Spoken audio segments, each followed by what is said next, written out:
Selanjutnya kita membahas soal yang tadi sempat kepotong ya di bagian sebelumnya. Di bagian sebelumnya tadi kita udah sampai di pembahasan pada soal latihan nomor 1. Kita udah dapat kalau H-posnya itu bernilai 3 dikurang log 2 kan.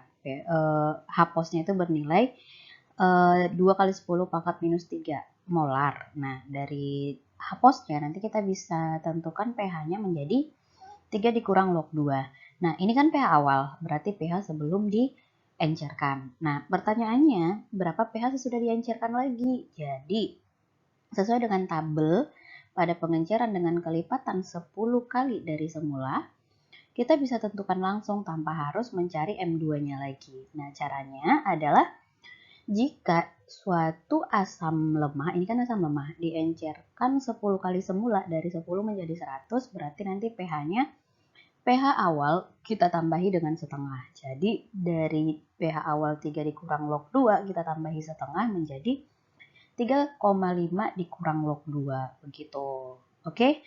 Nah, untuk latihan soal nomor 2 boleh coba adik-adik coba ya. Nanti kita bahas sama-sama lagi di video tentang kumpulan pembahasan soal-soal asam basa. Nah, berikutnya asam basa ini memiliki indikator gitu, indikator.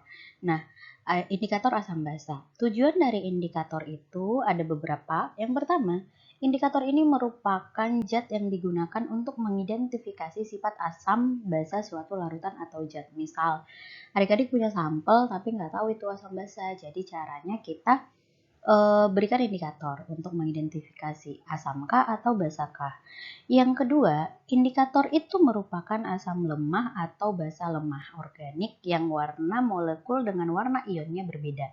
Artinya, ketika suatu sampel yang tadi kita nggak tahu asam atau basa, kita berikan indikator, nanti akan mengalami perubahan warna. Perubahan warna inilah nanti yang menunjukkan bahwa zat tersebut bersifat asamkah atau basakah.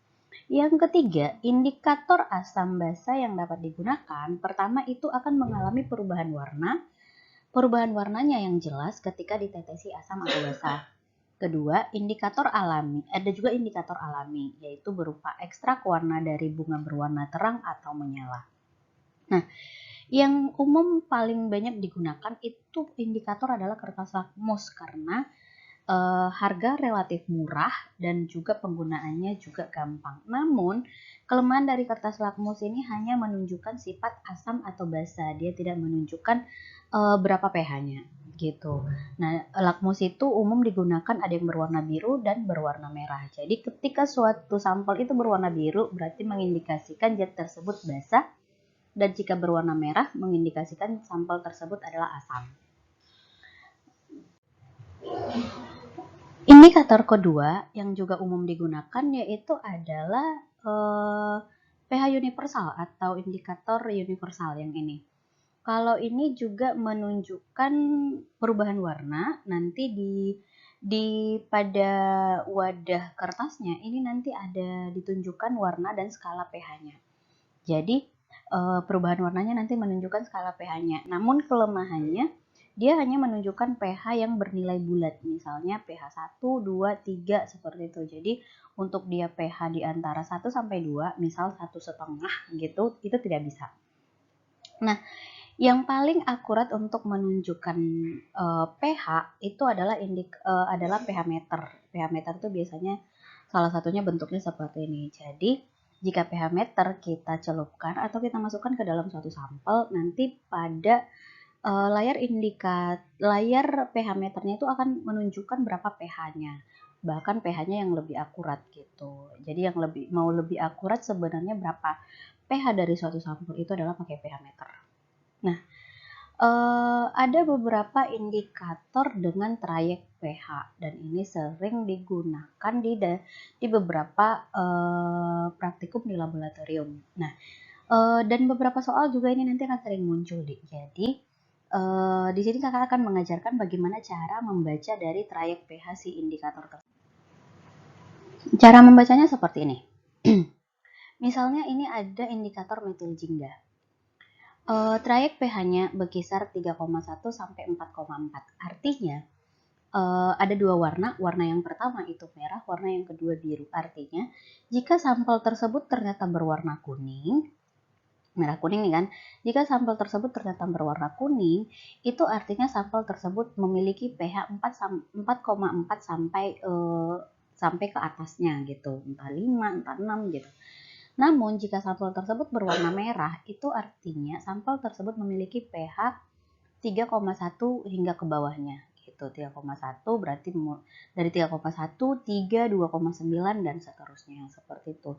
Jadi gimana Kak kalau sampelnya itu ternyata pH-nya di antara ini. Misal kita ambil 3,5. Ini kan masih 3,5 itu kan masih di antara 3,1 sampai 4,4. Nanti dia berwarna jingga.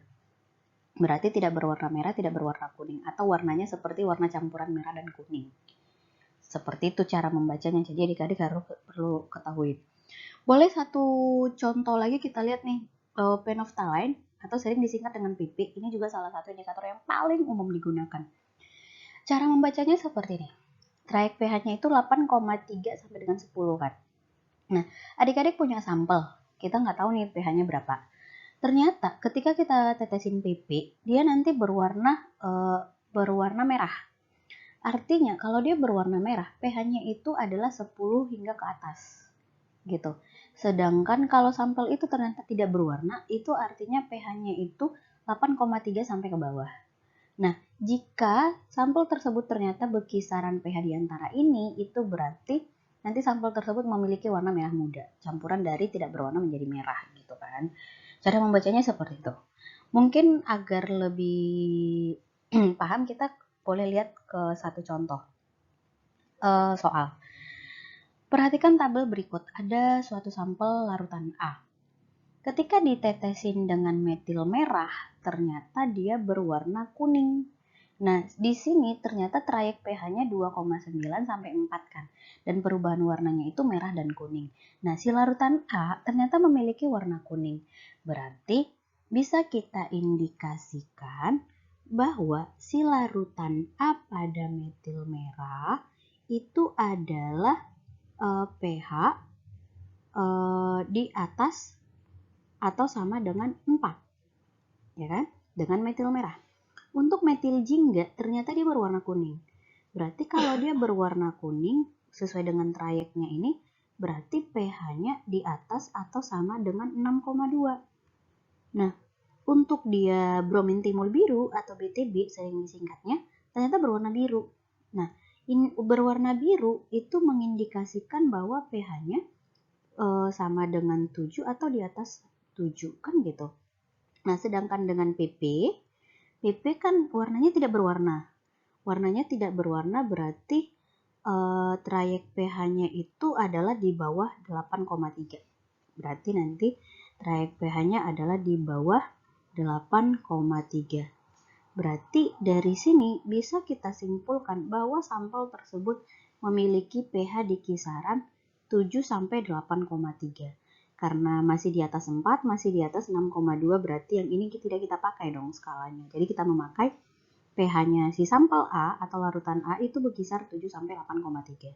Berarti jawaban yang lebih tepat itu adalah yang dodol atau yang begitu kira-kira cara membacanya. Nah, sedikit tambahan tentang indikator asam basa alami.